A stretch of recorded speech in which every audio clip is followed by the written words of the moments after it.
Oh, you got your sound buttons. Hey, Hey everyone. thank you. Thank you so much. I love that. Hey, well, good morning and welcome to 239 Live. Oh, look at Deep Dave. He is already Hey there. Dave, thanks for joining us. Yeah, fam. You got that right.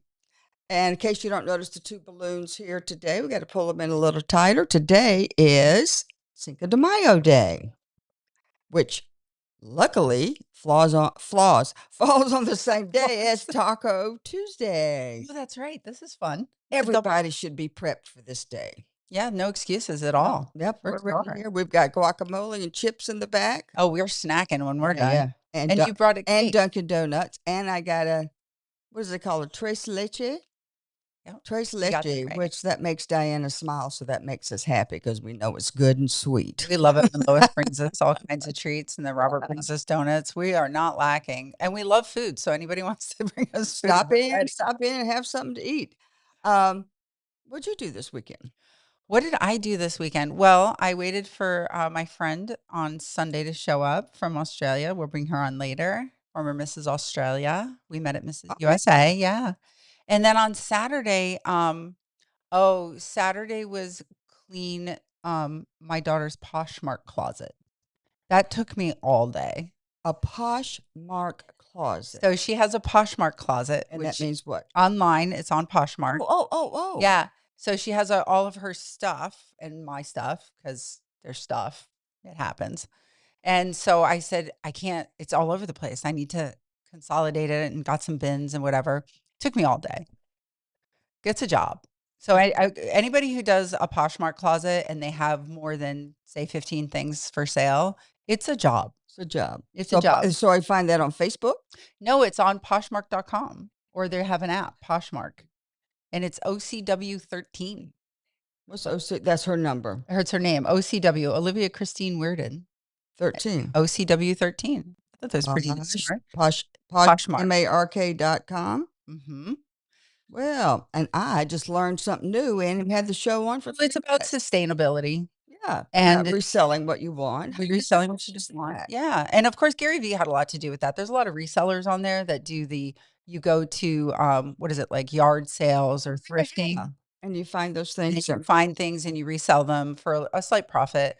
And I like the idea. Sometimes I'll find something on there that I missed in the store. Hey, Well, Robert, thanks for saying hi. hey, Robert, where you been, buddy? We've been waiting for you He to come back, and we had missed our donuts. he had a social media like 4 days. He was everywhere. I know. If you don't follow Robert, you should. He does all kinds of fun stuff. You drinking that Red Bull to keep all that going? He's got wings. That's got yeah, something was going on there.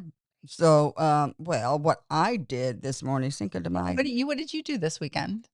Well, I worked in my yard, and I can't find the show. I'll get it in a minute.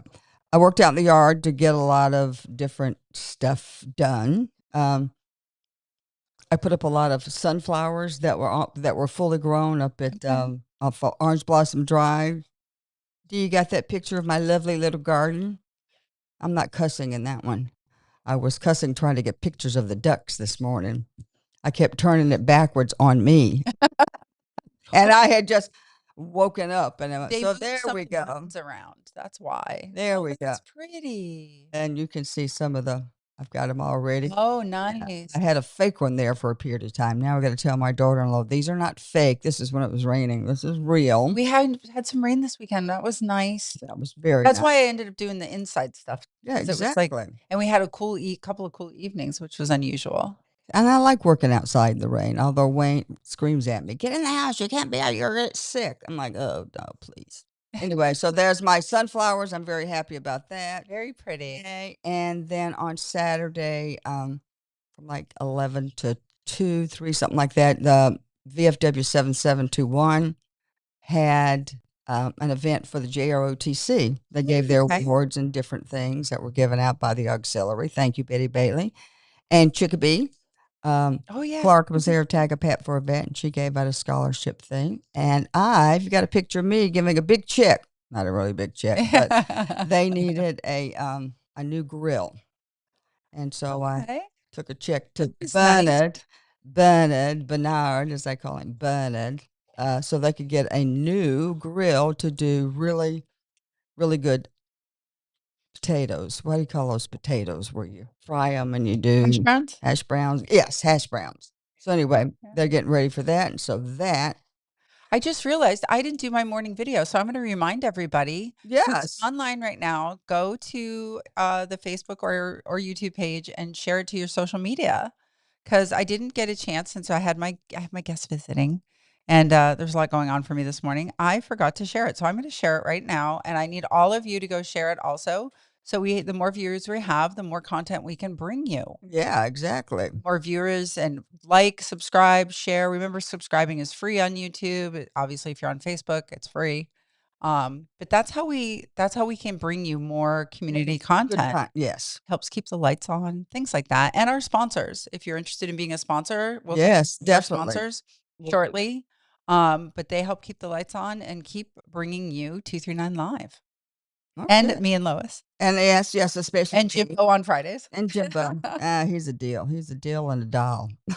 He's fun. I got to do, John Huffman's event with him. It was the first time I got to work with him, like, straight on full. Oh, very nice. And yeah, he's such a good co-host. He's so Yes. good. He's You know, so he's good. so mellow and so Yeah. calm and all Mhm. that other good stuff. Well, I'm still not hitting on that. But I tell you what, let's talk about what days are. Oh, yeah, let's do that. Was it a full moon recently? Yes, it was. I'll tell you, I felt it. When was that? I think it was, the 2nd. Well, yeah. Oh, yeah. It had to be really soon because I'm like, man, I just was couldn't quite get it together. I thought it was just too much sugar. So No, no, it I'll was blame it on the full moon. I couldn't sleep well. It was one of those weird, not pink, but it was a type of moon too. Ah, It came up on my social media. That's how I know. the full moon. All right, let's see what we have. We got our Cinco. There we go. This year, Cinco de Mayo falls on Taco Tuesday. This is it, people. This is the day we've been training for. Yes, it is. Taco Tuesday, yay! So I'd hope to get Hey, a Angelic, perfect day. Yes, it thank you. is. Um, that we would get some um, Elizabeth, but she had Elizabeth Velez. Yes, So she okay. had The food a, a, tours. yes, had a seminar she had to get to, and so she couldn't. So she sent this. As this was the next best thing. So there you Oh, go. cute, cute. Okay, what other days? Of course, National Pet Day.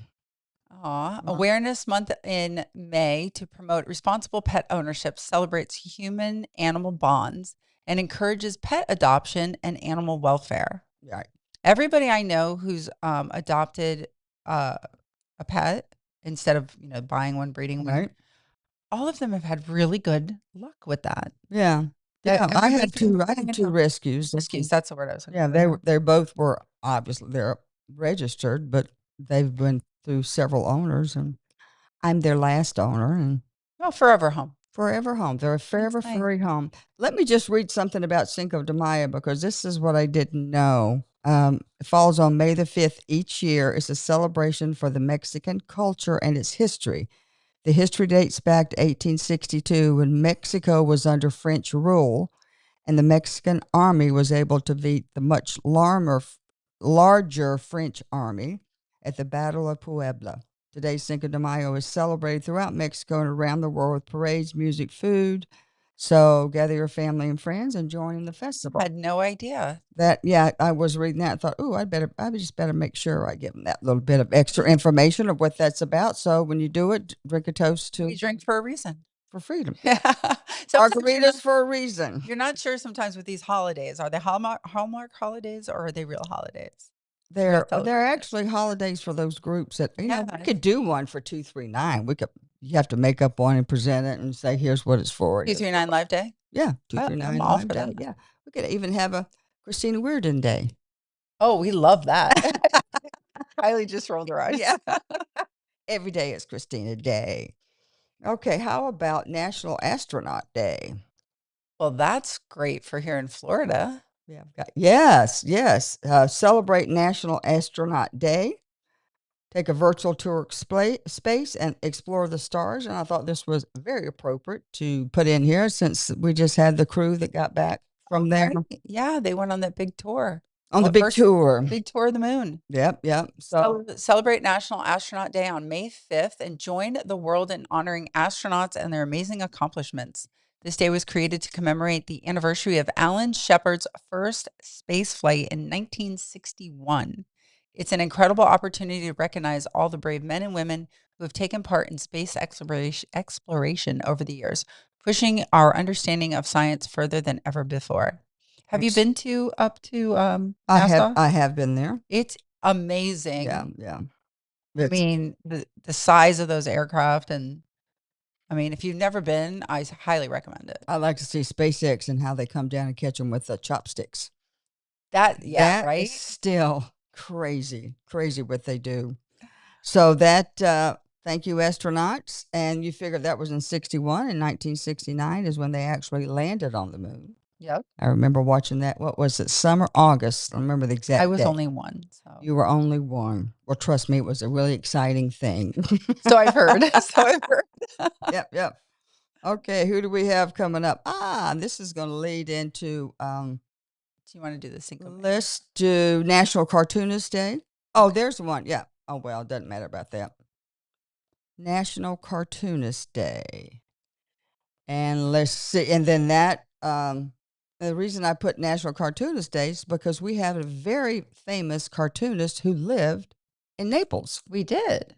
Yes, part time. The other time he lived in Chicago, Illinois. Is it that one? And they were so wealthy they could pretty much Yes. live wherever they wanted to. So celebrate National Cartoon Day by appreciating the amazing work There you go. of these artists. And let me tell you, I love animation. I've seen pretty much when Roger Rabbit came out, I saw it 20 times because I was so mesmerized with how they could, the animation and make it so real. And that just was a pretty remarkable. And so, cartoonists, we have a gentleman. You ever heard of the Norris Center? So I did not know that Lester Norris was a cartoonist. Yes, sir. Yes, ma'am. Yes, ma'am. He was a cartoonist. I don't think that came up when people brought his name up on the icons of Naples. Well, maybe they didn't know. Maybe They they didn't should. know. Maybe they didn't know. But Or it he, just didn't come up. well, that was one of his big claims. Well, that was his big claim to fame, and his artistic renderings and things he did during World War II. But Norris Garden, you can look at the Norris Garden, the Norris Center. You can take a look at the Conservancy, the work they did there, Fakahatchee Strand that they did there. I'll have to put that up on the icons page. Yeah, and also, hey, girl. Good morning, good to see you. Luann. No, what's the name of the place up in the North End? Nor, what's the name of the park up at the other end? Joe Wiggins, up at Wiggins Pass. Wiggins, the Wiggins Pass Park. Wiggins. No, has a name. Oh, Delner. no, Delano. Delner Wiggins. Because that's his, it. I had to go that, back. that we did talk about. Yeah, that's his wife and their names together, right? Yeah, his Delner is his wife's name. Norris is the last name, and this was when Mary Ellen Hawkins was still the representative, and they didn't want to. They didn't like to have their names attached to things, but she figured out a way calling it Delner. To DEL was her first three letters, and Elwara were the second letters. Delnar. And the other thing is why this gentleman could do so much is because Mrs. Then Norris was one of the wealthiest people in the country, $40 million at the time of 1923. That's a lot of money. Wow. That was Texaco. And that, when you think about Keyway Island, they own that, the big Texaco Star where they would go get gas. Yeah. Oh, yeah. Go get gas and all that. So that took. I mean, I was a kid, but I remember. Yes. So I already gave away my age at this point.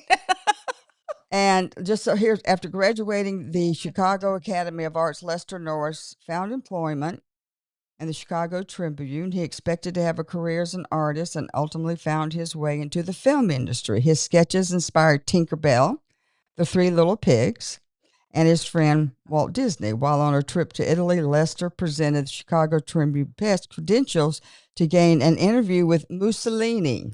Wow. Yeah, that's incredible. That's big cojones. That's big tacos. Yeah, you'll have to send me that. I'll send you all that. Anytime you get history stuff, just send it to me. I'll put it up on the Icons of Naples page. I'll definitely do that. So anyway, I wanted to tie in Mr. Norris to Cartoonist Day since this is the day, and also give a tribute. Neat. Yeah, to the man that did so There's much. so much history here that people, I mean, it's amazing. Yeah.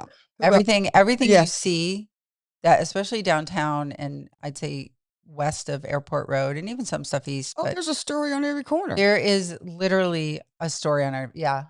I had it out with one of their people on staff within the city because I was saying, we got to be really careful of how we're tearing all this stuff down because Yeah. you got to sign for the historic district and so we want to make Yeah. sure. You He goes, can have a historical building in there somewhere. and he basically said, "Well, it doesn't matter. We'll just take the sign down."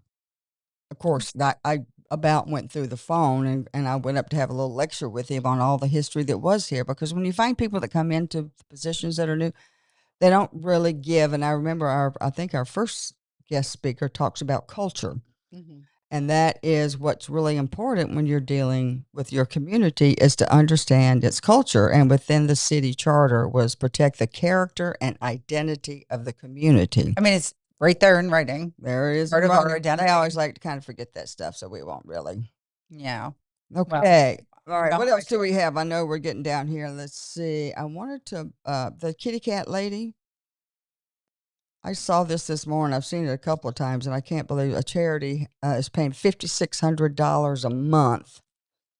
Um, it's for cats. Megan Sabara, if you know who she is. Oh, I've heard the name. I Yeah, have. she has a cat charity, and they're charging her $5,600 for the new lease. And when you've got 300 cats that are homeless, and they're trying to, It's amazing. so she's looking for a place to move. If you have some extra property, have um, some facility. The place that they're on, they have way more acreage than what they need and only need a small part. So I don't know if they can work something out with the owners, Yeah. but If you have anything, reach out yeah, to Megan yeah, yeah, or me or something. or I'd really like to help her Lois. out because that's really Yeah, we can't have 300 homeless cats. We can make the come on, guys. We're a very generous community. We can. I'm sure there's somebody out there, a big cat lover, that wants to help create a really great we got to cat figure out sanctuary. something. Yeah, when Yeah, those for things when sure. it gets to when I think $5,600 for a charity, oh my God, That's a lot that's for a a charity, lot of money.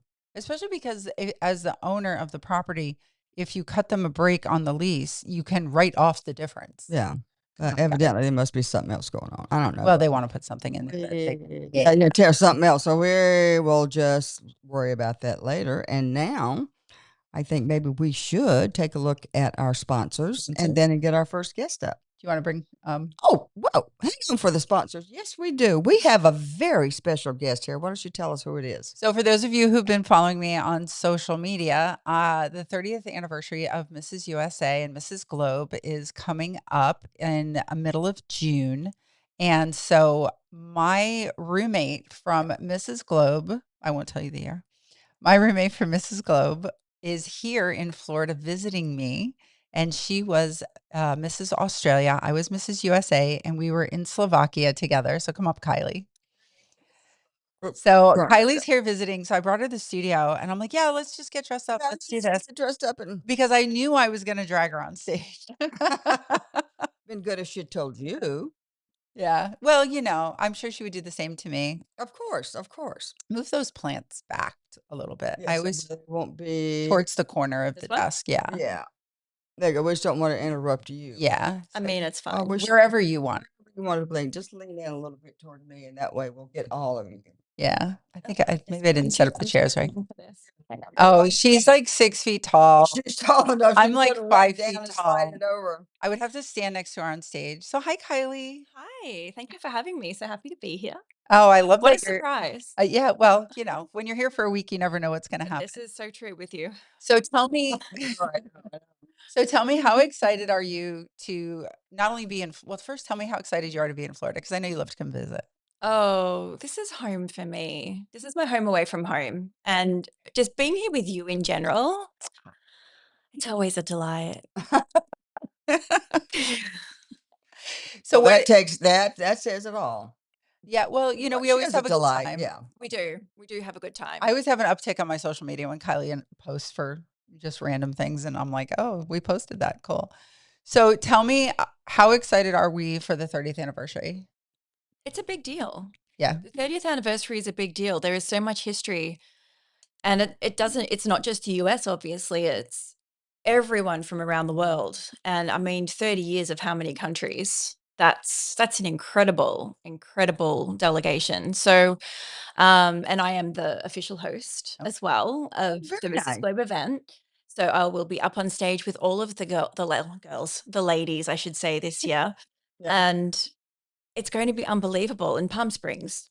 What a Palm Springs. backdrop! What a backdrop for the 30th What's the event. date of this? Oh goodness, that's a Christian question. I think it's June 12th. I can Oh, look it's it in up. June. Okay, all right. So we got I will let you guys know. You can follow my socials because I'm always I'm posting on because I was slacking on the getting ready for this event, and when she's I was working hard now. so now I'm doubling down. So you guys are on the journey with me. So tell us, it was in Mrs. Globe was someplace else before, and you were hosting there In on stage. Where was it last year? China. China. China last year, Hainan, which is also China, the year Mhm. before. This year they've decided to amalgamate the Mrs. USA event with the Mrs. Globe event just because of the fact it's the 30th anniversary. It's going to Right. be quite grand. And what a great excuse to travel to an amazing part of the US as well. Well, for the delegates get to come from around the world Mhm. and around the US, and we all get to hang out in one place. But this year we also have the competition We do. and the anniversary. We do. Lots of alumni. So we'll have, I mean, I forgot how many alumni we've actually met over the years. I know we were going through your group chat this morning. So many amazing women. And I think one of the biggest questions we get asked, I still get asked this even like 2009. How long ago was that? A long time. A long time. It wasn't last year, but I still get asked even now, like, what are the ladies like? What is competing Oh, like? yeah. And I don't think you understand, like, for the general public, they don't understand the camaraderie. Yes. And you keep your relationships. Like, we're still friends all these years later. We met in 2009, visited each other. Mm. But think of all the people that we still take. We were at Trader Joe's and somebody sends you things. Oh, Another delegate. another delegate, my beautiful Amanda. She was, oh gosh, Mrs. USA 12? 2012, I I think so. think. Yeah. So she will message me and she'll be like, go through the website, make me a list. And she sends me boxes of things because we can't get these things in Australia. Everything Oh, with yeah, the yeah. seasoning, we don't have that. They don't have everything bagels. No, They don't have ranch we dressing. don't have ranch. We Yeah. don't have queso. Can somebody get me a green card now? Yeah. When I tell you the first time Kylie had queso, we had the chips, like we have chips and guacamole backstage. And Mhm. she's like, "What do you do with this?" It's Oh, like you dip it and you eat it. No, no, this was at Tacos and Tequila. We were sitting at the bar. I was almost licking the container at the bar in front, and she's like, "What are you doing?" It's like, She's like, "This is your first time." Now, what's your second favorite or your first favorite food here? lobster mac and cheese. lobster mac and cheese. Wow. Lobster mac and cheese from Capitol Grill. They don't have that there either. Things they've never thought to put No. together. Well, we don't do mac and cheese because we don't have the same cheese They don't that have you have. cheese. They don't No, have we have processed. cheese, but we don't have the processed cheese, and it tastes Yeah, delicious. they don't have the things that That make it good. that make it good. No, a Somebody tell Dunkin' me. Donuts. We were just talking about Dunkin' Donuts before. Like, you have all the good things over here. These are all the reasons I need to move here.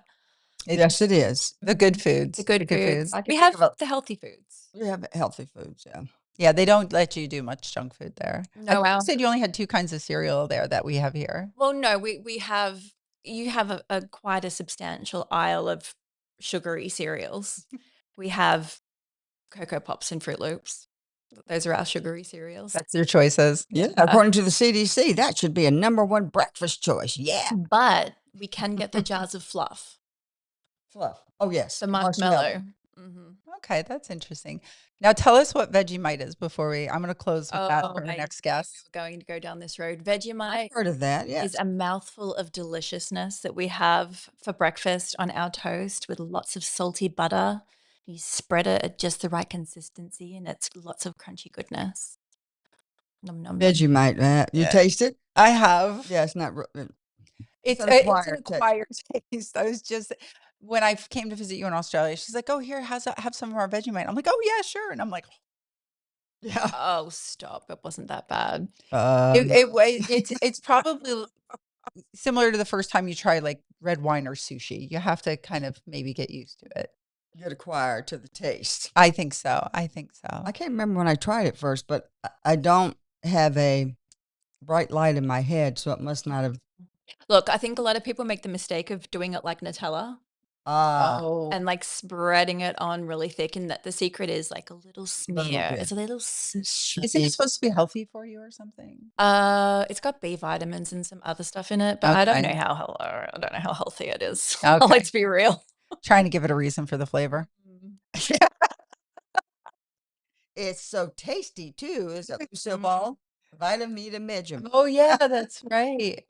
Oh, that was Could a have been good for that Vitamin. Yeah. Vita Vegemite. Well, we're gonna have fun this week. We are going to have fun this week. Follow What- Kristen's social media. Besides, yeah, follow my social media. You'll see more of Kylie. Anything that you want to do that I haven't remembered to put in the schedule? Okay, let's see. Lobster mac and cheese. We've already done my Starbucks drive-through. We got Dunkin' Donuts thanks to Robert today. Taco Tuesday. Taco Tuesday, we're covering today. Okay, but we're open to ideas. Yeah, we're open to ideas. So Send us if you have some any ideas, let us know. She's here for 5 more days. There you go. We got lots of time to squeeze a lot of things in. So let us know deal. what you Good think deal. we should do with Kylie from Australia. And we'll post about it. Perfect. You don't need to say any Crocs, do you? Oh, she doesn't like the alligators. I don't like. Think about Crocodile Dundee. I know when she'll send me some of this. Crocodile Dundee. You know what I'm talking about, right? Oh, of course, yeah. Of course, yes. I do. What's your favorite quote from that movie? That's not a knife. That's exactly what I was going to say. It's not a knife. That's not a knife. She always complains about our wildlife. And then I'll. Because you're always about like the sharks, the spiders, the snakes. I have never seen a snake in the wild in Australia. Here, I've seen one in your driveway. Yeah. I guess never I seen just one don't- in my driveway. But your stuff kills you. Our stuff just exists. The bears and the gators don't kill you. Oh, well. I guess no point. Well, not really. They try to run away. The gators only if you mess with them. Oh, At least well, I guess we could worry about things if we put our shoes on. I know when I come visit you, you gotta like make sure No there's nothing shit. in Yeah, your any shoes. scorpions or little buggies. it's more the huntsman spiders. They're Yeah, those guys. large. Those husband spiders. Those two. We do worry about the husband spiders. What's it called? Huntsman. Oh, huntsman. I thought it was husband. I'm like, what is I mean, yeah. that? She did have a what did you want to drive by yesterday that you always get a kick out of? The Fidelity Bank. The what? The Fidelity Bank. The Fidelity Bank. You got it before you go, you got to tell them the story. So This we were on route made for me cry. the canoe races. It was a great day that day. The first time I'd been to the canoe races. You guys have some great events here. We don't have this stuff. So we're driving along and I look, you have a lot of banks. Yeah. There's a lot of banks here. So we're driving along and all I saw was Fidelity. And in my mind, I'm like, Fidelity, what the heck what is his business? There's so many random things in the cities. I said to Kristen, you've got a Fidelity clinic? Is that for the rogue husbands? Like, what the heck? We were crying in the car because it was, you could. Yes, me. Oh, hey Tim, nice to see you. Well, good to see you, fella. So yeah, it's interesting when we talk about the differences in the languages too. Like you come up with Fidelity, I know it's a bank. And there was something else yesterday you mentioned when we were driving along. I mean the trunk. Boot, trunk. Yeah. Oh, you asked me if I had pins or pegs or something. Pegs. What the hell? I was like, what do you mean a peg? Clothes Clothespin. pin. Clothes. She's like, do you have pegs? And I'm like, leg? Clothing pegs. You put them on your clothesline. It's how you put your clothes on there. A clothespin. Peg them A on. peg. Yeah, Clothespin. clothespin. Yeah, every day is like this. Something She'll say something. I'm like, what are you talking? She gets a glazed look on her face. She's Yeah, like, but what I are you think saying? fun What to are you have saying? those little expressions. Larry Rice just put up, there's a brown snake in Australia. If it bites you, you're dead. Oh, 100%. Tiger snake, brown snake, redback spider, whitetail spider, funnel web spider. No I've got a husband whole spiders. list. No husband. Well, they can kill you too. It's just in a different way. We Mentally. should shooting Larry Rice if you guys want to. God. Well, that took Kristen care with a of gun. God help us. like Annie, get your gun. Kristen, get your gun. Goodness me. Fun. Oh, I'll have to write that down, Larry. I'll let you know. Okay. Well, Kylie, thank you for joining us. Thanks for rallying me in here. Yeah. Thought I was just coming here to watch. Jet lag and all. We're gonna just I keep you know. rolling right through the days. Oh, that's how we roll. That's how we Perfect. roll. Thank you. Thank you, darling. Thank you. We'll see you tomorrow. Oh yeah, Yes. tomorrow. Yes. Tomorrow we're trying out. What's the place we're trying out tomorrow? Too Young to Die. No, that's not the Yeah. name of it. It's called. It's longevity. I'm going to tell you that in just a minute, right after we go. We're gonna over do our our sponsors and sponsors. get our first guest, our second guest, really up here. Yeah, we'll do our sponsors right now. While You go in Lois and looks at looking us. up. Oh my God, I can't believe my mind. So we have some amazing sponsors. Mighty Dog Roofing. Thank you so much for being a sponsor. Super, super. They were in nice. the other day. I really, Yeah, they were he's a good. trip. Yeah. He is. Yes, he is. And then we have Torch Hot Yoga for your hot yoga needs. I hear it's really good for you. I have to Yeah, try that. yeah. And Miss Tony's fabulous. I see her all over. Oh, you do. She is everywhere. Everywhere. Amherst Roofing. He was also a guest on the show.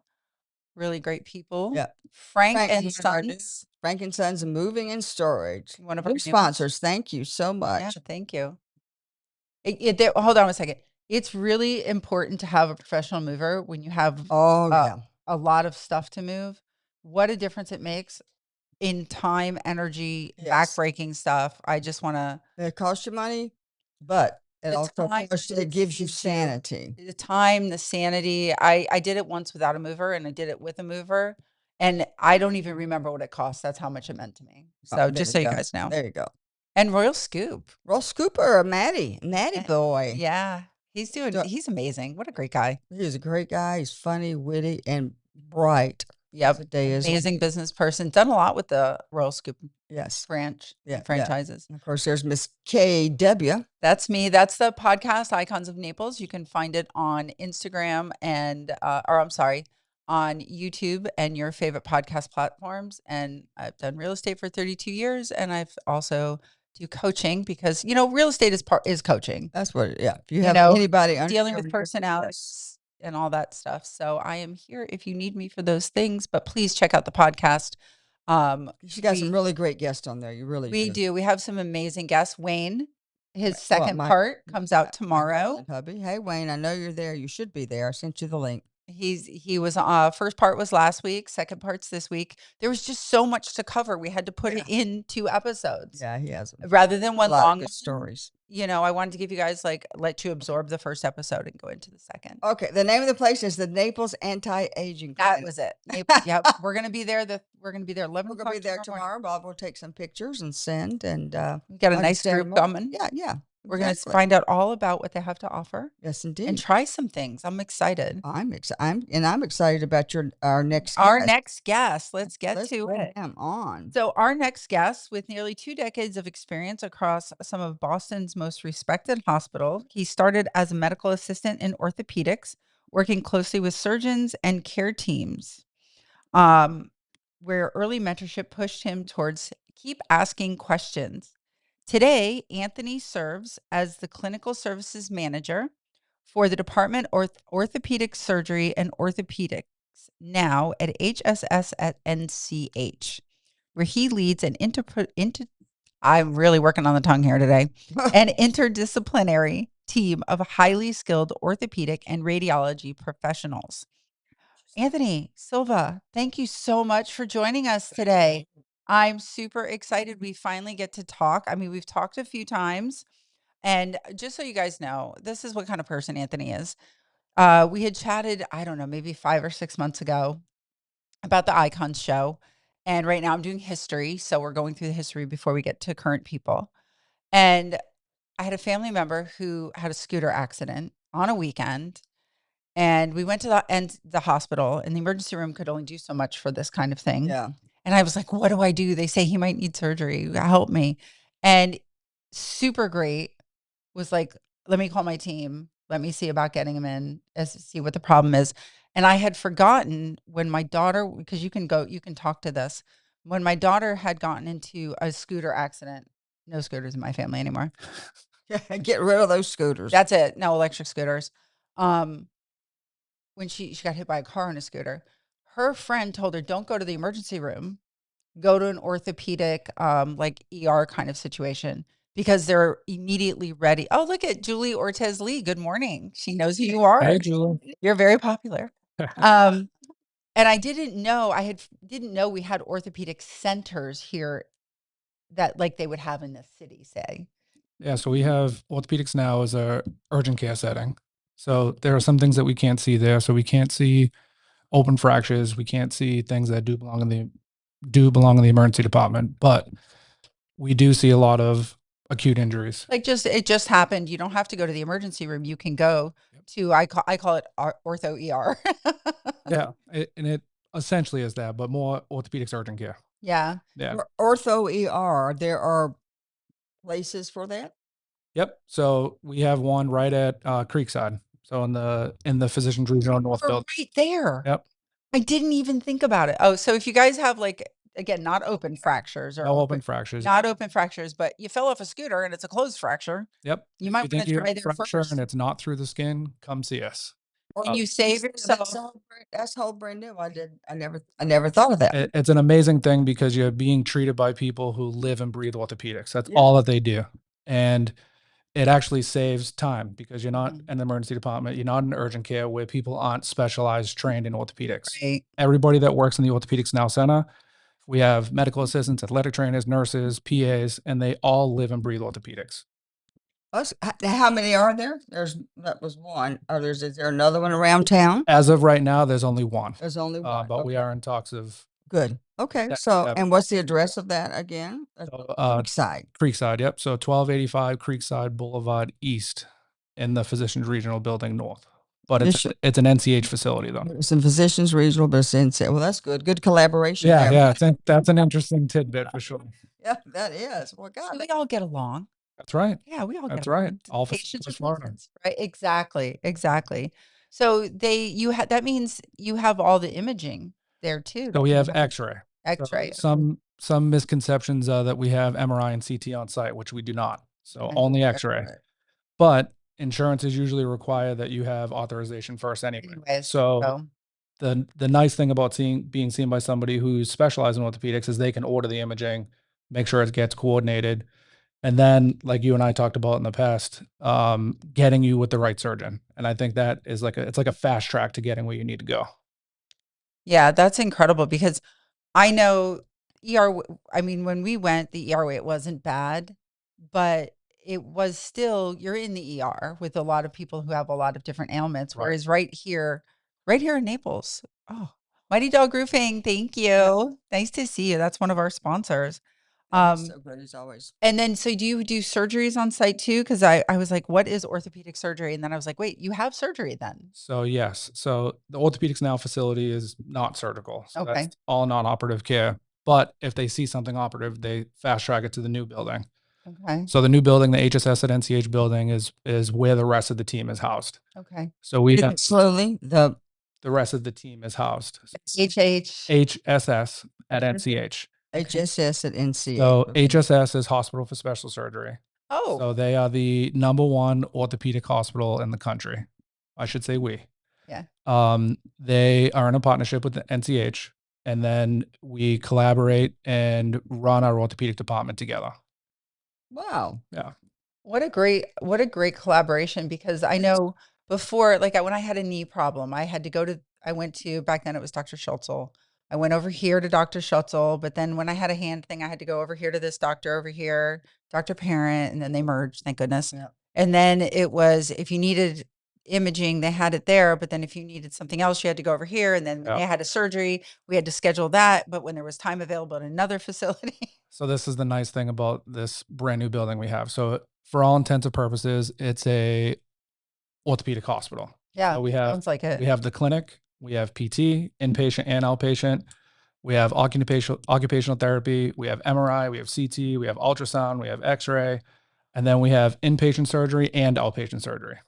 I like the also that you have the physical therapy part of it, the occupational therapy part of it, because afterwards, a lot of people don't realize, like, they were trying to decide whether to do the surgery or not because it was a 3, and it was a high 3, but it wasn't a 4, so you could do it, but it, whatever. And because they got their full range of motion, I think they're not going to do the surgery. Right. Now that they literally have full range of motion in 3 weeks, I think it's been. But it's a big decision to decide if you're going to have surgery. But then after the immobility that has to happen, especially with a shoulder injury, it's you need somebody to help you realize that how to move again. Right. And so the occupational therapy, I think it's underrated. I think a lot of people don't do the therapies after surgeries like that. Yeah, and I think the aftercare is more important than the surgery. Exactly. Arguably. I mean, I can't even imagine not doing the aftercare. And the thing that's beautiful about about our department is everything's under one roof. And when you have every discipline that we have aligned to do the same thing together, it drives patient outcomes. So, trying to get people to do therapy, where literally the clinic and therapy are butt into each other. So you're like there anyways. Yeah. Well, you can literally leave the appointment, book your your follow-up appointment and book your PT all in real time. See, that's That's the important way it should because be. I think like if anybody's like me out there, I'll go home and say I'm going to do it. Hey, Hey, Jessica. Jess. You had a couple of people pop up while we've been Oh, talking. okay. Go back and look at the show. And When you'll see who they are. when people go home, like myself, I say I'm going to call, and the next thing I know, it's been 2 weeks, Yeah. and you can't really have that lapse in surgery. You have No, to no get way. it going. And that speaks to what orthopedics now is too, because the fact that it is walk in and you can get in there and be seen in real time, and then they fast track you to the surgeon that you need to see, drives patient care, because then you're getting everything done and you're not waiting, and you don't have to go to your primary care or the emergency department, and then you're like trying to scramble to find who you're supposed to see. Right. So No, that's very efficient. Absolutely. efficient. Very Absolutely. efficient. That's I- like with the VA. We need to do that with our VA. And So we actually see some VA patients. Yeah? Yeah. we You're see on that too. program where they can go see a different doctor. Okay. That I thought was really important when they that made is it. very important, and it's really great because the VA is not the best payer. Yeah, I mean, there's some idiosyncrasies and nuances with it. Like, you Yeah. have to see a VA provider to get a referral to come see us. It's almost like having like a HMO insurance. So you Yes. have to be, A community care is what we call it. Yeah. And I've Yeah. got Wayne set up on that where I just don't even like to have to The even doc- go and ask a doctor, Right. a VA doctor. Right. Yeah. So I think you're excited. Like, I think you like working there. You see, Oh, yeah. every time I Yeah. talk to you, you're always, Yeah, It's big smile. it's being in a position. I started as a medical assistant there and worked my way up, and I've worked in surgery, and I've worked in just about every department that we have. Obviously not radiology and PT, because I don't have those licenses, but being able to be a change maker and aligning teams together so that we can take care of patients together is important to me. How long have you been? I've been in Naples for 11 years, in this department for 11 years. Wow. Yeah. But I followed my surgeon down. So he moved down here and I came with him. oh, that's a lot. Nice. That's Yeah. impressive. Are you allowed to tell names? Yeah. Richard Diazla. He's a foot and ankle orthopedic surgeon. Foot and ankle ortho. You know, Nice. I have to see a foot person. I still have All that. right. I still Good, I have got that you. weird swelling that comes and goes in my leg, and I had the vein checked and all that. It's not that. It's something else. It's very strange. Come see. Comes and goes. I got you. There you go. I'm starting to get those things that happen when you get older. Now, what is your actual position? Or title, or how to in the hierarchy? So, clinical services manager. So basically, I'm a practice manager, but I'm in a dyad model. So Walter is my dyad partner. So he's over the clerical staff. I'm over the clinical staff. Okay. And that's okay. that's Makes only the sense. office. So then we Right. have, the leadership team for us is strong. So we have leaders in every area. So we have one in outpatient surgery, one in inpatient surgery, one in the inpatient unit. So that's the other thing that sets us apart, is we have a 15-bed inpatient unit. Wow. So we can actually have patients stay overnight after surgery if they needed to. Oh, that's Yeah, important mhm. because I know that some surgery centers, if they run into any difficulties, they got to ship them off. Right. So this Just stay there. That's nice. So then they can just continuation of care, Mhm. and then you have the whole staff that's already seen this person. So, That's incredible. but on the inpatient side, it's different staff. So Oh, but they have the records, and you have Correct. to shift things. I think that's the hardest thing with healthcare right now, is because you have to get the approval from somebody and then go see somebody else for the test, and that we kind of lose some translation Absolutely. and time. Absolutely. It gets siloed. And Yeah. the thing that's nice about us is everybody's in the same building. We all know each other. We do quarterly meetings. It's a very people first atmosphere that we want the staff to feel that way. I think we need to get back to that in healthcare. Absolutely. What'd you call it? people centered. People first. Yeah. People first. Yeah. People first. And that's patients and staff. That exactly. Well, that's servant leadership. I was going through your stuff. I was like, oh, I used to teach that a long time ago, and it's nice that it's almost second nature. I'm sorry, I'm not even talking to my microphone. I'm just sitting there having I'm just conversation. We'll just get back to you guys later. But that's a wonderful thing when you see that servant leadership and how it has become so. I know Michael Wynn uses that. Wayne certainly used that in his company. He didn't call it that, but that's exactly what it was. Well, you know, NCH set up a program called the President's Forum of Excellence, and they had Mr. David Zeckman come in, and they have a group of people at NCH that developed this program so that we can learn what servant leadership is. So they're Nice. trying to, grow homegrown leaders, from the ground up. And so that, like but within. then that does become your culture, and that really Absolutely. in business culture. Absolutely. You're building a culture that way. Yeah. And it's also the thing that really sets you apart from other organizations. Yeah. People, Yeah, it's 'cause like it's- Arthrex. My God, Arthrex. When you think about a great company to work for, I don't think many people. Yeah. And being in orthopedics, we get to work with them hand in hand pretty much every day. Oh yeah, That's Reinhold Schmidt. Whoa, that whole place is just totally. But they built that culture that makes people want to stay. Like, and you guys have built a culture there that Yeah. I mean, it's taking people first. I mean, a lot of what Arthrex does is putting their people first. exactly. That's why people want to stay. It creates And retention. quality products, quality, and all that they do. Absolutely. That really when sets you it have apart. quality patient care, people will come back. Your doctors are there, the nurse staff, whatever they need. If you are patient centered, it's like being consumer centered. Yeah. Except Well, sometimes they need you. So if they don't like you, they still have to go. But if they like you, they'll tell other people to like you too. I think it's relationship driven. So patients and staff need each other. You can't have one without the other. All right. And so the staff need to realize that they can't have a job without patients, and patients need somebody to take care of them because the surgeon can't do it by themselves.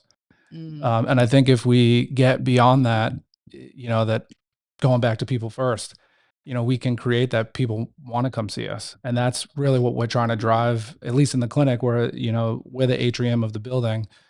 We want people to come back. We want new people to come. That's one of the reasons why this was attractive to me to come talk to you guys, because I think that the community needs to know that you can come to an urgent care setting that is driven by orthopedic specialists. Had I realized, even though my I daughter didn't know that. Yeah. even though my daughter had a problem before, and her friend who's in healthcare, because it happened at, I don't know, 10 o'clock at night, and the ambulance literally said, we can take you, this is Washington, D.C., we can take you to the ER, but you will wait for all the shooting victims to get done. Yeah. Yeah. So it might be 5 a.m. before they see you. And she Roughly- was like, take me home. Roughly 20 to 25% of what goes to an emergency room is orthopedics. And so, yeah, she said, why don't you so she called her friend, Jessie. Thank you, Jessie. She called her friend, Jessie, and she was like, just find an orthopedic ER. Yeah. It's a city. They have probably 2 or 3. And she did. And she was right in there.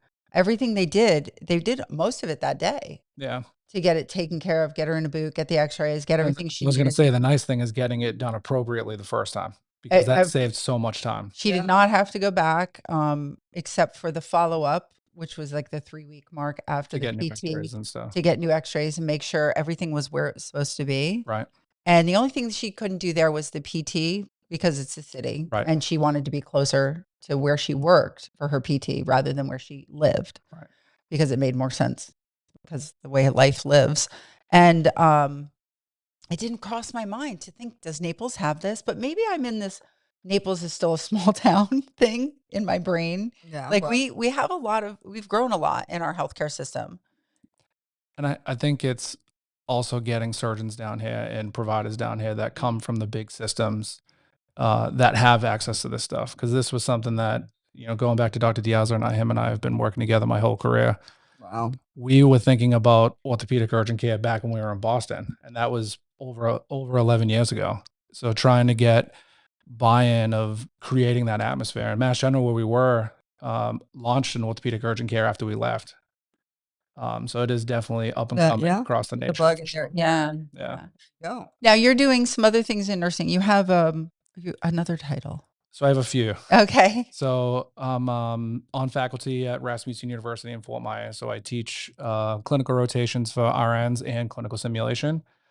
And then I am the Southwest Florida Regional Director for the Florida Nurses Association. So that's it. Yeah. Oh, nice. Yeah. across, it's Glades County, Hendry County, Lee County, Collier County, and maybe Charlotte. It's 5. But basically it's more about advocacy. So a big thing that I'm involved in right now is surgical smoke evacuation. So when we do surgery, we use electrocautery, which burns tissue so that we can, dissect and get down to where we need to do the surgery. And it creates smoke. And when you swallow the smoke, you can, or when you breathe in the smoke, you can damage your lungs. And in the state of Florida, it is not law that we have to use surgical smoke evacuation in surgery. About 20 other states have already passed legislation for it. So my role with the FNA has been, working with our legislators to educate them so that they know what surgical smoke is so that we can get it passed. And I'm hoping that this coming year will be the year.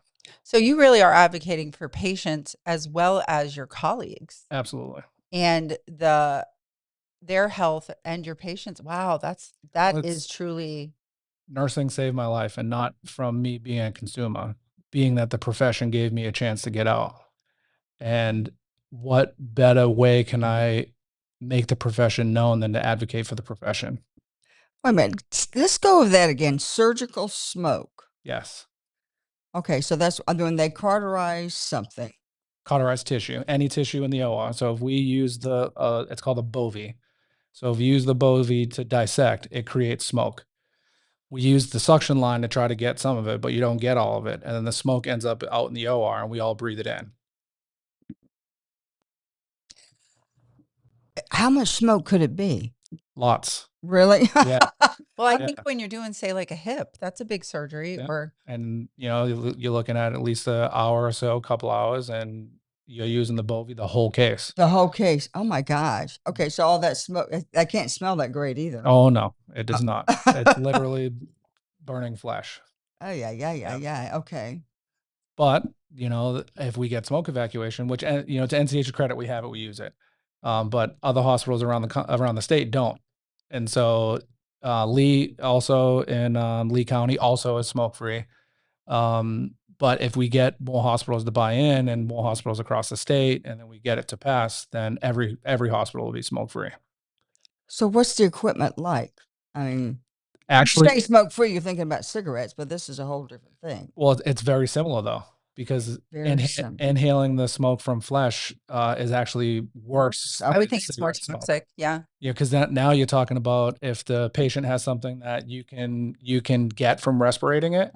Now you can contract that disease From that. just from inhaling surgical smoke. It gets in your eyes. It irritates your throat.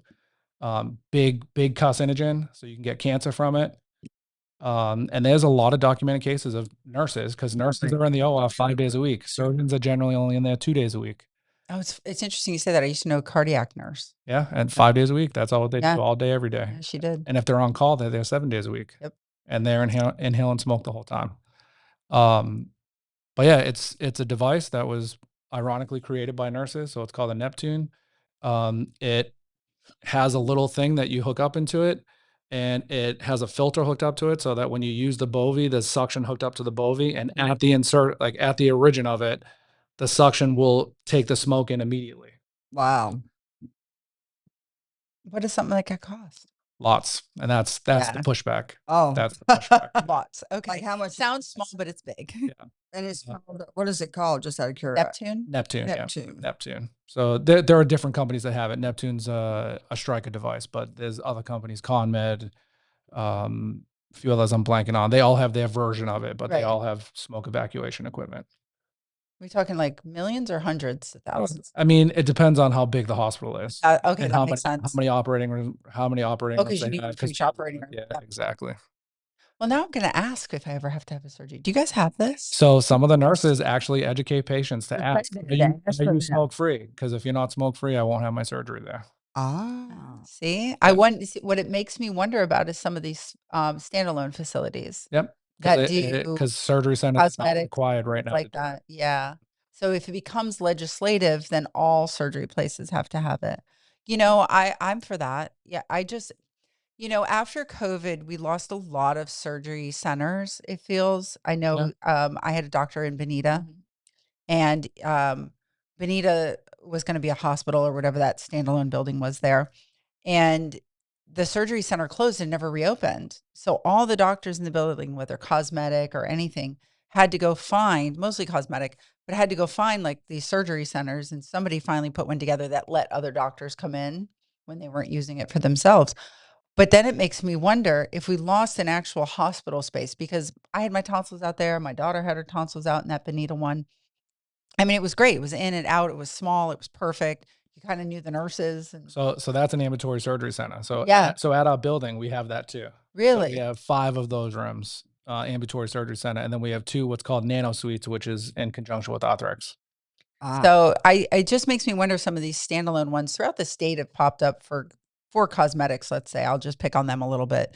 Um, what do they have for equipment and things like, huh? I mean, they probably have similar stuff, Yeah. but the real thing is the pen that plugs into the Neptune and or whatever comes with Did I- it. So I'm gonna ask.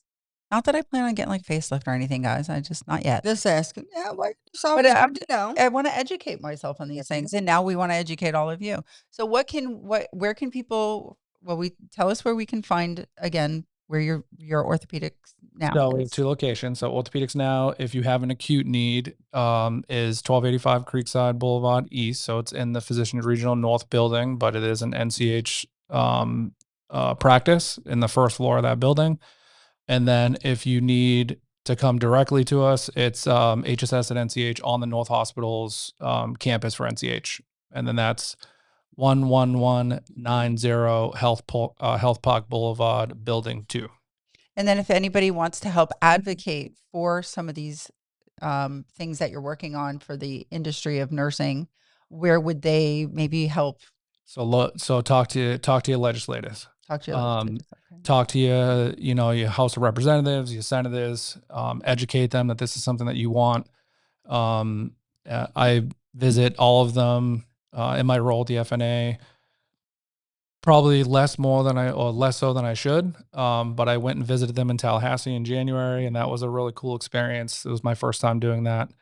And then I try to visit them locally when they're back in their local office. Yeah, yeah. Now, so this is from, let's say, Hendry down or Charlotte down. Um, do you have to travel to all those places, and you have meetings and Yep. And that's more so for the nurses and the legislators. So the legislators over those counties really don't want to hear from me because I'm not really part of their Right. constituent. So, but Collier and Lee, I try to meet with all of the reps and senators from those areas. Well, you're going to have to take a look at the new map again because they have just changed. Yeah, they did. Last night, I'm like, That's wait a minute, right. what? We're not 19. What are we? What are we Yeah. actually in? So you have to. And there's a stick lot of with it. people, coming out of office and going in office, and Yeah. there's going to be a lot of We changes. start all over. have to go back up to Tallahassee, meet new people. That's right. So Neptune 3, is that what that is? Yep. Yeah, you got it right there. Striker. Yep. That's the device. And that's the one that was thought of and created by a nurse. And this is kind of like what we should. There's a whole thingy, and that's what we should be educating. Educating. I love to educate. But use educating. And have a Leering Center. So that is the device so on the bottom and the top, all the liquid from surgery goes in there. Okay. But what that has is a suction line that you can attach to the bovie, and then the smoke would go in there too. Ah. Yeah.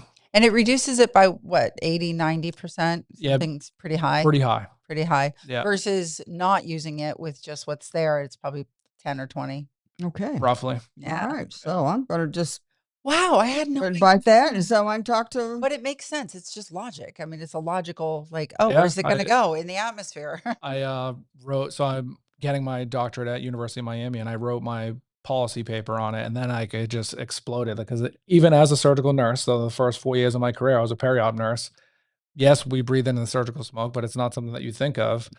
And then when I got into this class, and they're like, "Oh, look up a current policy and write a paper on it." And then when I started diving into it, I was like, "How did I not know about this?" Yeah. And I work in the field.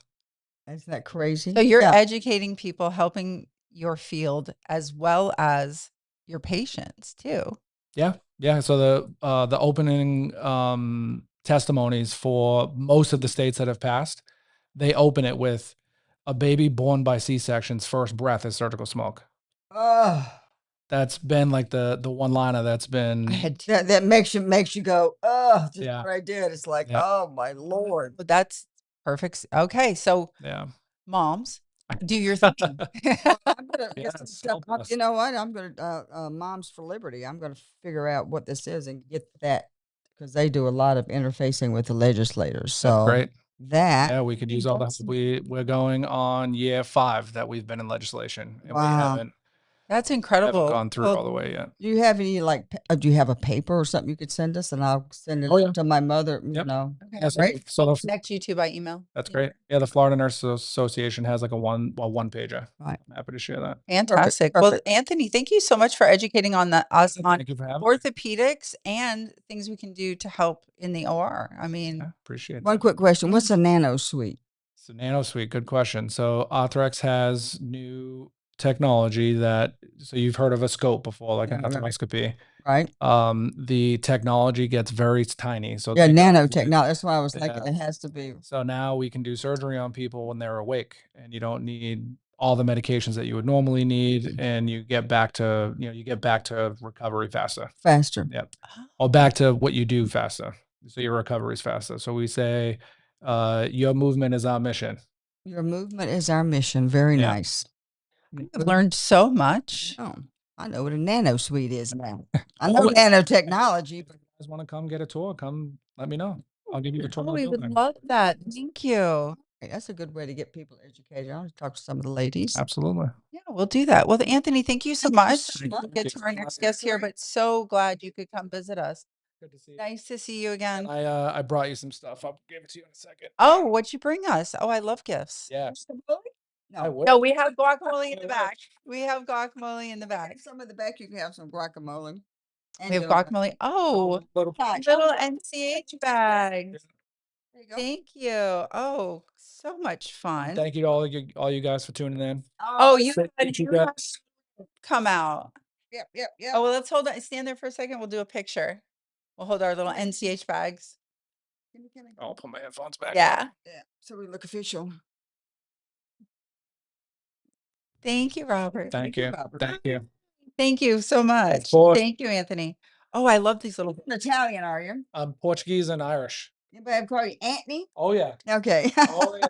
I was going to call you that, but I love that. I have friends that are Italian. They'll be talking about Anthony. Come here, Anthony. I could hear his accent. Yeah, I could hear. Well, we've got more balls, Lois. We got bowl. I think it's lip balm. Oh, Well, let me. well, that was That was a really lot special. of good info. yeah. I've got the pot. Yeah, I've got like several What things they that work with. They work with the Everblades. Yeah, Everblades. Everblades. Zoom, zoom, zoom. I didn't get to a game this year. I was a little sad. Okay. Down here. Well, we have another wonderful. We have guest. another guest. We're keeping busy today here in the studio because we want to bring you some amazing guests, some great information. And there he goes. Oh, Oh, he brought us gifts. More gifts. I love more gifts. oh. He knows me well. Yep. So our next guest is Brandon Karras. Karis. Karras. Brandon Karras, a Florida-based real estate and business attorney with Godey, DuBois, and Cross. Brandon heads residential real estate operations within his firm and works alongside hundreds of agents and brokers. I can attest to that. Advising on transactions, contracts, and deal strategy, which is very important in a real estate deal for sure. He also manages multiple title and escrow companies, giving him a full spectrum view of what it takes to successfully close a deal in today's market. And I can say from personal experience, it is amazing working with you. Of course, I give you That's amazing working with you too. I give you my challenging ones. If I can give you a challenging one and you can make that happen, then I know that the easier ones I don't have to worry about. Yeah. That's part for the course, is that's how we all get paid, is to close the transaction. To close it. Yeah. And so sometimes, I kind of lay in the weeds to be deployed like a Navy SEAL. I'm in Are you there. military, by the way? No, my family's military though. Actually, it's crazy. Ironically enough, I didn't even want to be anything to do with being an attorney. I wanted to be. That was my next question. Yeah, I actually wanted to. I wanted to be a Marine. I was a three-sport athlete. I loved the camaraderie that you find Sure. with, being with other guys and just being able to push yourself and challenge each other. And that spoke to my heart. I didn't really like, let me get. I had to ride the bus. I'm from the South Side Chicago, so it was like a zoo. I mean, fights every day on the bus. Yeah. So bus ourselves in, sit in the classroom. Like I felt like it was like a prison. I had to raise my hand to go to the bathroom. My teacher would say no. I'd have to sit there. Like didn't speak to my heart. So school wasn't my thing. And I had moved in with my grandpa and I said that I want to go be a Marine. He said, Brandon, please Yeah. just try school. Like apply yourself, see what you can do, give it one semester. So I went to a community college in Chicago because I had applied to no schools. I didn't want to go to college. like, I'd already no. talked to the recruiter. I wanted to be a Marine. And here I am. I'm an attorney now. It's just, It's a different kind of battle. it is. Oh, it is. It is. It is. It totally is. It totally is. So, so that's how did you get into the law though? What made you Choose. choose to? Yeah. Choose the Real estate. Yeah, real estate law. Well, real estate law, that's another Here, thing. you can pull the mic closer Am too. I too far? No, but you can pull it You closer. just need to get Right here. Yeah, there you go. Initially, it like the old saying goes for me, like the best way to make God laugh is to show him your plans. Yeah. Exactly. Like I had gone in law school, I was doing everything to be a litigator. So I was the vice president of our mock trial team, which is really like it's called moot court. That's like Yeah. a big deal if you talk to attorneys. Like Yeah, it you have is. to basically you have to apply and then they have to accept you. So you have to have a certain GPA. You have to have tryout. It's like basically you go and represent the school. It's like a travel team and you go to all these different major prestigious schools. Like my wife and I, we met in law school. We went to Notre Dame and we competed in front of Supreme Court justices, Nice. constitutional law stuff. And so I'm all geared up, ready to be a litigator, a trial attorney. And I go to a litigation firm right out of law school and I'm doing that. And the firm I was at was like, you know what? We got this title company that we need help with right now. Can you help us out? And then here I am. So it's like I'm telling you, the best way to make God laugh is to show him your plans. I keep thinking I have a plan, and the next thing you know, this beautiful opportunity falls in my lap, and I just run with it. I think part of being, successful in this world is being adaptable. And Yeah. I think that's and especially in real estate, especially in business, which we all are in, being adaptable, being able to improvise, adapt, overcome. That's part of what will keep you successful in this life. That's a especially Marine. That's a Marine. Yeah. Yeah. Right there. You got it. Yeah. Adapt and overcome. So one of the biggest questions, and even Lois, as soon as she sat down, she goes, "Oh, I can't wait till he comes in and talk about title insurance." Such a boring topic. It is. It is a boring Except topic. people try to steal it. Yeah. Your sure. title. Yeah. Is that true? Do people really do Well, that? we've caught a good amount, probably I'd say 5 deals in like the last 2 or 3 years. A lot of the time, 9 times out of 10, if it's really going to be some sort of nefarious act, it's going to be on a vacant land deal. That's where you're going to see it. It's going to be someone from like Malaysia who knows that there's an older woman that's very common for some reason. And they know there's an older woman that lives up in like Pennsylvania with no family members that owns 5 acres on Marco Island or something, Right. and they get like a stolen notary and it's not hard. The county will just record whatever. Yeah, So, like whatever that- you get a deed drafted up, you sign it, you forward your signature, you get a stolen notary, you notarize, you record it. It's like they have the property. The lady up north doesn't even know, and then they go and they try to flip it. You see kind of schemes like that. You just got to vet it hard, and that's why you should work with an attorney when you're trying to close a transaction, and professionals like yourselves. Like this is I always advocate. There's a lot of people in our field, but you want to work with people that are seasoned, that have the backing, that have the juice, and have the experience. That's one of the perks of working with our law firm. I don't know if you want me. I could tell a little bit about my law firm. So I work with Godey DeBose and Cross. Right. I am the head of their residential real estate department. I oversee 4 title companies, or 4 companies that will close transactions rather. And we have like around 30 to 40 attorneys, but we handle almost anything on the conflict continuum.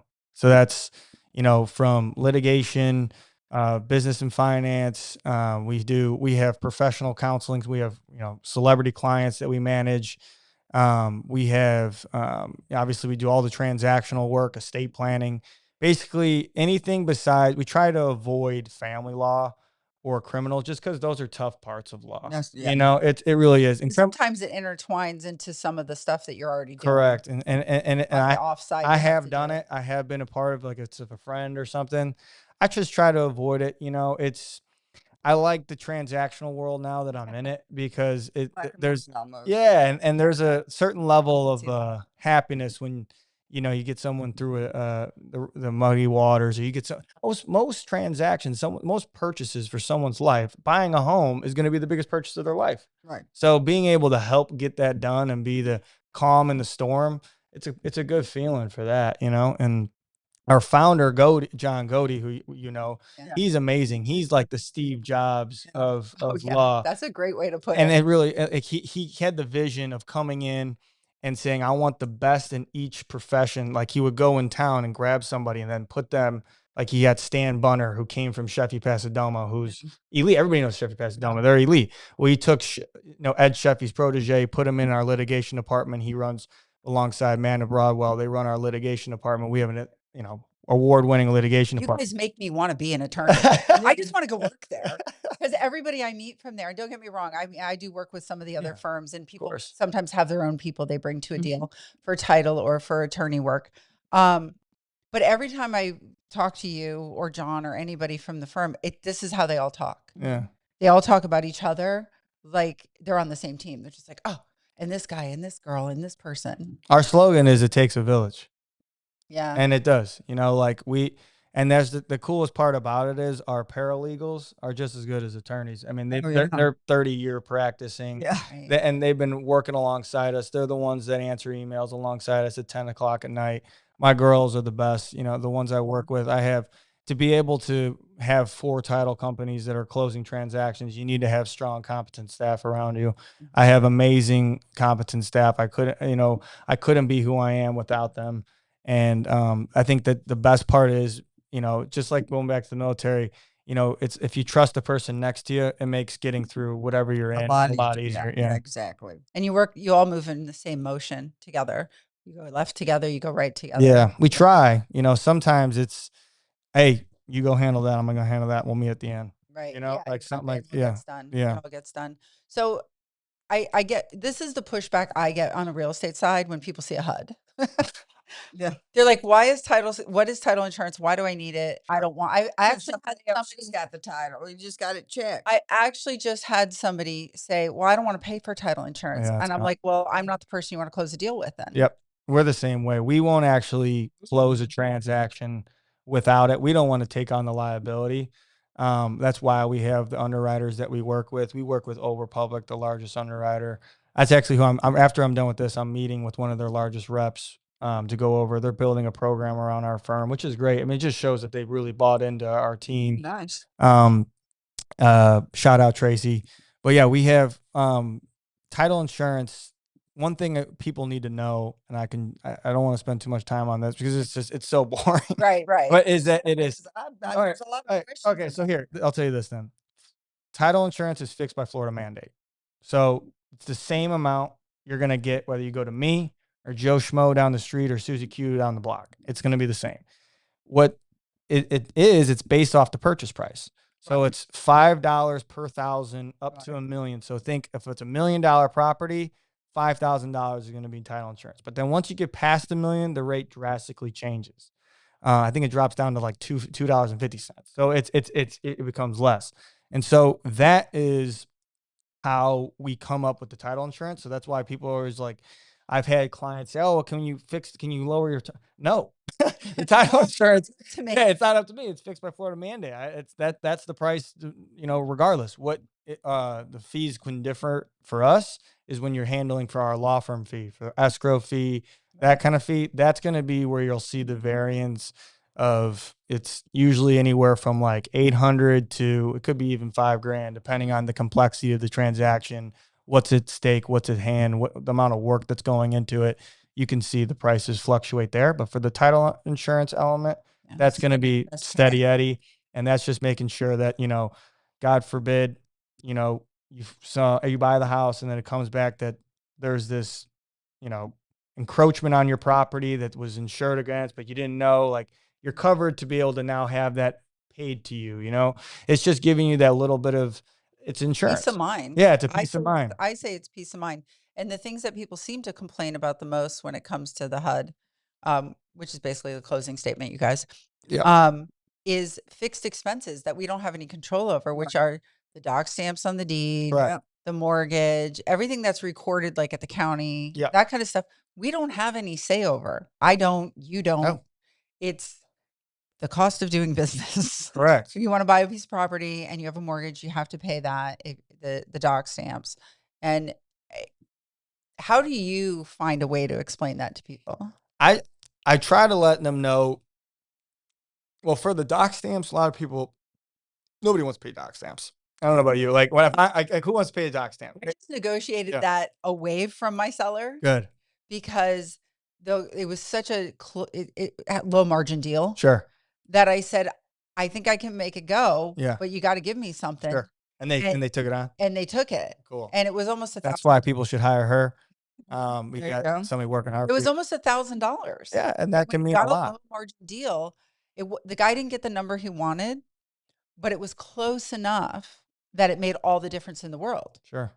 Um, Well, good for Yeah. you. That's exactly, those small little wins, they stack up too. yeah. And those are the kind of things that if you can go to bat for somebody over something small, it just speaks to your character too. Like that's always something I love to see. I mean, I do that. That's par for the course for me, is that I'm also not I try to be reasonable. I think emotion blinds reason. The law recognizes as such. I mean, there's such thing, like, if you came home, like, literally, we have this is a known thing. If you come and you found your spouse with another person in bed and you killed the other person, the law would recognize that you were adequately provocated, emotion had overcome you, and that reason had been temporarily blocked. You could not have formed what's called the mens rea to actually have killed that. So it would go from, first degree murder to manslaughter. So we know that, right? Emotion does blind reason.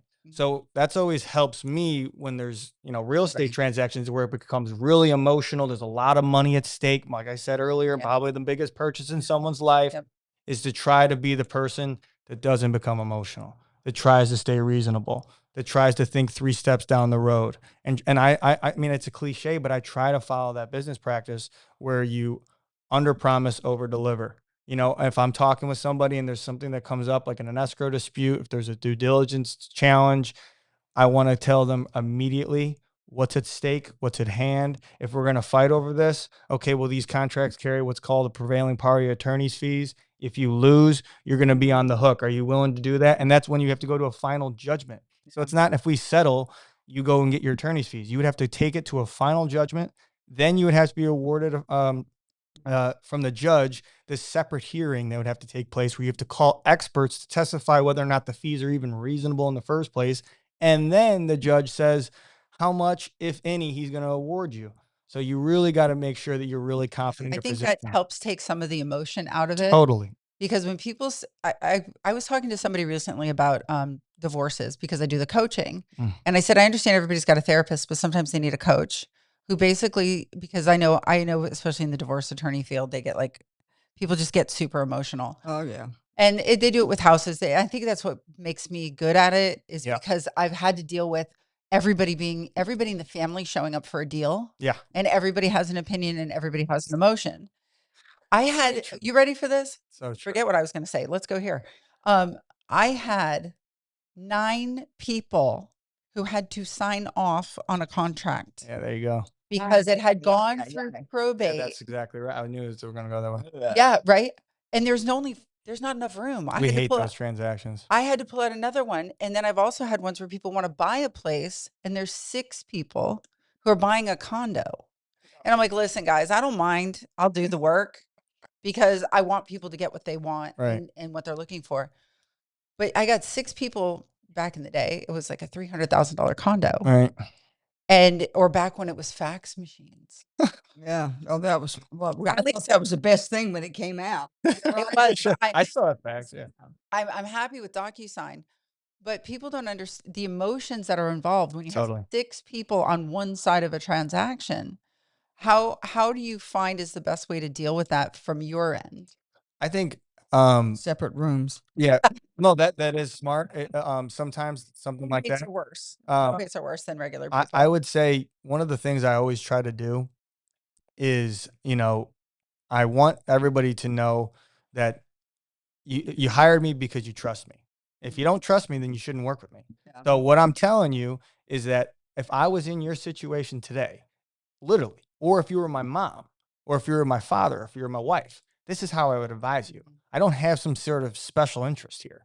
Like, I am trying to get us to an end goal. This is what the end goal looks like. Is that what you think the end goal looks like? Because if that's what you think it could be, then we're going to navigate this. Now, here's what could come up on the way to this end goal. We could see ABC. And guess what? I don't have all the answers because maybe there's something you didn't tell me. So we have to account for maybe XYZ that comes up. Yeah. And so if we have that in our head, now it becomes a cost benefit analysis to what this is going to be able to get there, or a risk analysis. So it's just putting all the cards on the table, giving my client everything they can to make the most educated decision as possible. Yeah. So then there's really no jump scare. There's no, the lack of, because that's where the emotions become more, right? Is when somebody couldn't have thought for this. They couldn't have accounted for this. But if I've already told them at the outset, Surprises during the deal. No. I find exactly what you're saying, explaining it on the onset. yeah, And some people say, I have dealt with people, realtors, who are like, oh, don't bring that up. I'm like, no, I'll bring it up. I'm bringing it all up Bring it up. on day one, because if the deal is going to fall apart, especially because my time is valuable, your time is valuable. Correct. Right? I want it to fall apart immediately. Yeah. If it's going to fall apart later, why am I dragging it down the road with me? Well, no, because that's when you get blamed, right? Yeah, it's when the blame starts to get assigned to you, because then it's like, hey, I trusted you, Yeah. right? That goes back to that staple word that we have as a professional in our industry, especially you and I, is that somebody hired us for, they really just, Lewis used to do real estate too. all right, so he's they been through it. get it. So they're paying for our trust and they're paying for our counsel, and so in that, I want to make sure that you have whatever you need at your disposal to make the most educated decision. Any way I can guide it, I'd love to do it. And then also, I also want you to know, something comes up that we can't foresee, I'm not going anywhere. I'm here to navigate it. Here, I don't get paid unless it closes. So I'm here regardless of what happens. We're going to get through it. Right. And the world's going to keep spinning, and you're going to wake up tomorrow. It's just trying to stay calm, cool, and collected, because I always say this to my clients, and there's reviews written online. It's funny. You can read of people literally saying, Brandon came to me and he just said, trust the course and panic kills. Like, those are the things, like, like that, like if you panic, that's when you make the wrong decision, or you jump to something too. That's when they have professionals that they hire. Correct. So what would be the most interesting story before we close out? What could be the most, can you share with us an interesting closing that you've had? Oh my gosh. I've had, I mean, where do we want to go? Where do we want to go with this? You can write a book. I tell you this, I've had ones where we have litigated and fought, I'm talking tens of thousands of dollars over a cowboy hat. Yeah. Like, who gets the cowboy hat in the home purchase? Like this. So some things have been ridiculous. And then there's also been, like that's crazy, but I've also had times where there's been major wins, like, $9 million home with $500,000 in escrow, and, another savvy attorney in town might not be playing by the same rules that I play by. I play by very fair rules. I am not trying to screw people out. I always try to make sure that I'm trying to, it's not who I am. It's not wired in my DNA to be shisty like that, So seeing a game that's played, catching it, and then saving that, man, I have people calling me, telling me, like, all the time, saying, this is our children's college funds that are at stake, So just having that, and then just trying to protect people as best as possible is one of the big benefits of our career. But yeah, I mean, goofy situations happen every day, every day. I did want to say one thing. If I have, there's this misconception, because this is really particular to real estate, that we're getting removal of all of our property taxes. Oh yeah. Go ahead and touch on There's this, I swear, the amount of times that I've asked, oh, so Florida's getting rid of its property taxes. And I'm just like, listen, man, I wish, but that's They'll not tell you half the story when they talk about it. Right. I don't care if it's a legislator or the news. Yeah. Everybody's only giving you what you like one sentence when there's 15 Yeah. that follow it. That's exactly right. Yeah. No, that's exactly right. We really, at this point in time, when it was all coming out, I read the bill, the one that was passed in the House, and I looked at it. I looked at what was going on. I listened to the comments. I read the notes.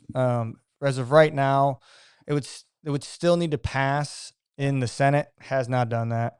I know that they're having a special legislative session to review, and so we don't have anything. So there is nothing that. So it would have to whatever gets proposed, because what we have now is not going to get passed. The Senate doesn't want that because DeSantis has made it abundantly clear how he wants it to look, which makes a lot more sense. I mean, if we're going to do this, let's make sure Makes sense for everybody. correct. Let's not, let's not roll out something that's not foolproof or exactly what we're intending to do. I have a lot of commercial property rental. Well, I say commercial, but rental people that own a lot of rental properties contacting me going, should I sell? Yeah. They're all thinking about selling because they're like, what is going to happen? Because I don't think I can charge my tenants more than I'm charging them now. Sure. Yeah. Because some of the money that would have to be, we're talking probably 8 to 18 billion, depending on what the final number would be that they would have to compensate for. Either Come from somewhere. increase in sales tax or increase in tourist tax on short-term rentals. I think it's currently at 5%. And in Lee County and Collier County. So it'd be trying to, commercial properties, just trying to maybe increase that. Small things like of this nature. But the big proposal, which I know DeSantis and what the other legislators, which I feel like bipartisan support for, is to grant the relief for primary residents. Yeah. People where it's your homestead. The current proposed bill, when I read it, was just reduction in property tax outside of money that was allocated for schooling.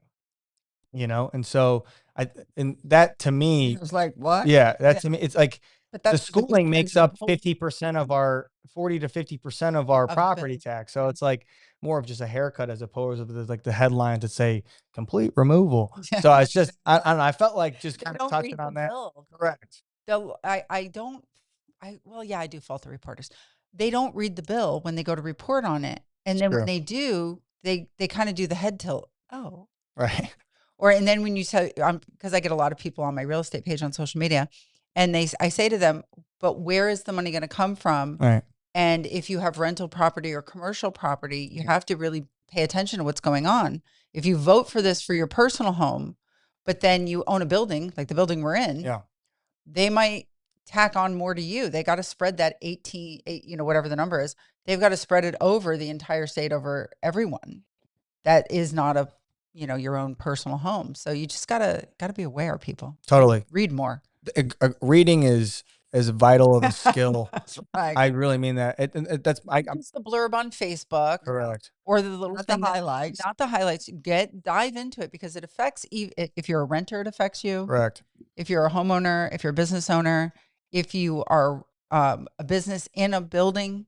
Yeah. Or come to somebody who does read. Come to me. Yeah. I'm a professional reader. That is my job. I'll read. That is my job. I have to do a podcast about these things. I agree. I got to put you in the back and get you on camera with some of these. I think it's just getting rid of the mystery. Yep. Of whether it's home ownership or what's going on in the legislature that you have read about. That even as a realtor, I'm only reading it. A lot of what I'm given from the realtor standpoint. Yeah. Right. So. Well, this was great. Anything else we didn't touch on before we leave? I mean, tell us where we can find you. You can find me at my beautiful home. No. Fishing. Hunting and fishing and loving every day. I actually just got a lease, 900 acres in Arcadia. That's where I'm going to be on the weekends. Nice. Yeah. It's I got good news. I'm having another child. Congratulations. Yep. Having another little boy. So I'm having little country boys. I got a 15-month-old right now. I'll show you after this. Nice. Yeah. But yeah, you can find me. We have a website. You can just Google us, Godey to Boson Cross. Or you can send me an email if you have any questions, anything that touches law. If I don't do it, I'll know who in town can, and I'll refer you to it. up to you to choose, but I'll give you my best advice.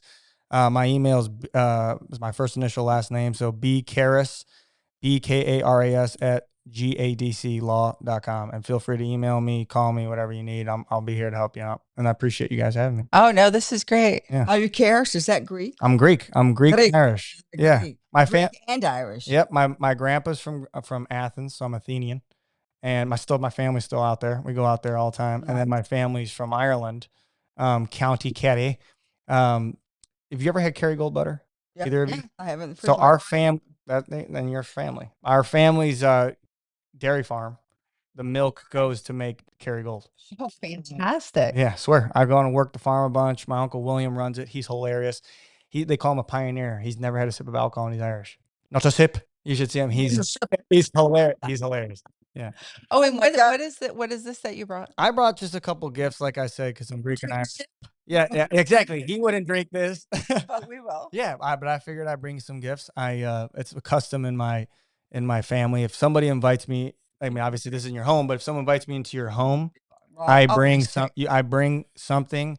I give you kisses at the door. I say thank you. You know, that's nice. That's par for the course because that means something. You know, this is something that's a big part of your life, and if you're inviting me to it, I don't take that lightly. I run on gratitude. So I am grateful for the opportunities that present. Tell by your energy. Yeah. You know, I like this all the time. Yeah. So I genuinely mean that. I thought as I was, as soon as you said that, I was like, oh, well, I got to get him some gifts. And then I don't want to be too much, you know, so I figured just a couple bottles. Very much appreciated, especially on Cinco. Yep. Happy Cinco de Mayo. And Alex Karras, are you in a relationship to him? No, the football player? Yeah. Yeah, my brother is Alex Karras, ironically enough. Not the football player, but my brother. My brother is Alexander, named after Alexander the Great. But no relation. I'm asked a million times. I wish. I wish. Those tickets to the games. Yeah. You stay right here. We got one more thing to promote before we shut it down. Okay. Cinco de Mayo. Oh, wow. Oh, Cinco de Mayo. Michael's his 63rd birthday. $1 for every purchase off goes to Girls Gone Wild Adventures to help support their amazing cause. So this is going to be. I thought it said Girls Gone Mild. Yeah, it is. Mild. It says mild. Yeah, Girls Okay, Gone, all right. It's a play on words. I got it. I was like, what? Girls Gone Mild. Okay, at Pure Green at 9100 Strata Place. And happy birthday, Cinco de Mayo. I'm guessing that's your 63rd birthday. Yeah, they're going to do a fundraiser. That's That's great very idea. nice. Very nice. Way to celebrate Yeah. and raise money. There you go. We got to do that for one of our birthdays. Okay. Well, this has been. Oh yeah, we want to. Armed Forces Week, Military Forces, Appreciation Day. yes, each week for the Military Appreciation Month is the entire month of May, and so each day of the week. each week. Well, I think it skips a week. Each Oh, week. Army, Marine Corps, Navy, Air Force, and Space Force. My fave. I love Space Force. I love Space Force too. So cool. I created that. I was like, oh, that's awesome. Oh my gosh. Well, I get to live through this. Right? Okay, so I that's feel with Mission Barbecue. We love what you do, Beth Haley. And I think that, and I'm going to announce something Friday. We don't have time to announce it now, but we hope. Thank you so much for being here. Thank our wonderful guests. Thank you for your coordination. Oh, no, thank you. And Always good Ms. work. D, we got dessert to eat.